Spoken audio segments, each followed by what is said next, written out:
दिल बहादुर एक पहाड़ी नेपाली लड़का है जो इस कहानी का नायक है। वह एक असहाय बालक है। उसके पिता की युद्ध में मृत्यु हो चुकी थी। उसकी माँ उसे बहुत पीटती थी, इसलिए वह घर से भाग आया और उसने एक मध्यम वर्गीय परिवार में नौकरी कर ली। बहादुर बड़े परिश्रम से घर में काम करने लगा। गृह स्वामिनी निर्मला उसके काम से बहुत खुश थी। निर्मला ने उसका नाम बहादुर रखा। बहादुर की मेहनत के कारण मकान साफ सुथरा रहने लगा और घर में सभी सदस्यों के कपड़े साफ रहने लगे थे।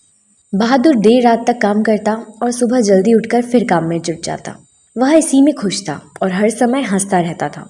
वह रात को सोते समय पहाड़ी भाषा में कोई गीत गुनगुनाता रहता था। हंसना और हंसाना मानो उसकी आदत बन गई थी। निर्मला का बड़ा लड़का किशोर एक बिगड़ा हुआ लड़का था। वह शानो शौकत और रौब दाब में रहने का समर्थक था।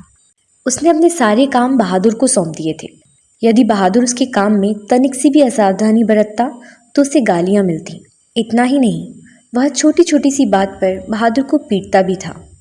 पिटकर बहादुर एक कोने में चुपचाप खड़ा हो जाता और कुछ देर बाद घर के कार्यों में पूर्ववत जुट जाता। एक दिन किशोर ने बहादुर को सुअर का बच्चा कह दिया।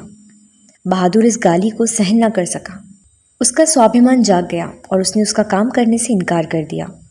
जब निर्मला के पति ने भी उसे डांटा तो उसने कहा, बापूजी, भैया ने मेरे मरे बाप को क्यों लाकर खड़ा किया? इतना कहकर वह रो पड़ा।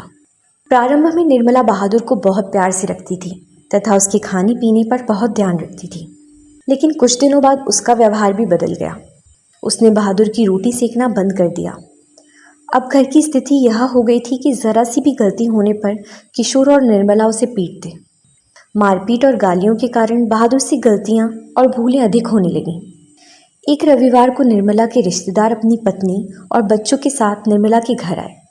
नाश्ता करने के बाद बातों की जलेबी छनने लगी।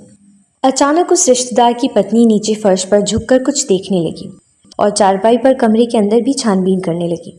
पूछने पर उसने बताया कि उसके 11 रुपए खो गए हैं, जो उन्होंने चारपाई पर ही निकाल कर रखे थे। इसके बाद सबने बहादुर पर संदेह किया। बहादुर से पूछा गया। उसने रुपये उठा लेने से इनकार कर दिया। उसे खूब पीटा भी गया और पुलिस के सुपुर्द करने की भी धमकी दी गई। निर्मला ने भी बहादुर को डराया, धमकाया और पीटा। सब सोच रहे थे कि पिटाई के डर से वह अपना अपराध स्वीकार कर लेगा, लेकिन जब उसने रुपये लिए ही नहीं तो वह कैसे कहता कि रुपये उसने उठाए थे। इस घटना के बाद घर के सभी सदस्य बहादुर को संदेह की दृष्टि से देखने लगे और उसे कुत्ते की तरह दुत्कारने लगे। उस दिन के बाद से बहादुर बहुत ही खिन्न रहने लगा और एक दिन दोपहर को अपना बिस्तर, पहनने के कपड़े, जूते आदि सभी सामान छोड़कर घर से चला गया। निर्मला के पति शाम को जब दफ्तर से लौटे तो उन्होंने निर्मला को सिर पर हाथ रखे परेशान देखा। आंगन गंदा पड़ा था, बर्तन बिना मंजे पड़े थे और घर का सामान अस्त व्यस्त था। कारण पूछने पर पता चला कि बहादुर अपना सामान छोड़कर घर से चला गया है। निर्मला, उसके पति और किशोर को उसकी ईमानदारी पर विश्वास हो गया था। उन्होंने कहा कि रिश्तेदारों के रुपये भी उसने नहीं चुराए थे।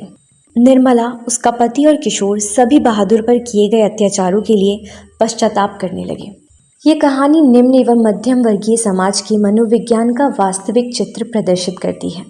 अगर वीडियो पसंद आया हो तो इस वीडियो को लाइक और हमारे चैनल को सब्सक्राइब कर बेल आइकन दबाना ना भूलें। मिलते हैं अगले वीडियो में एक नई कहानी के साथ। तब तक के लिए गुड बाय।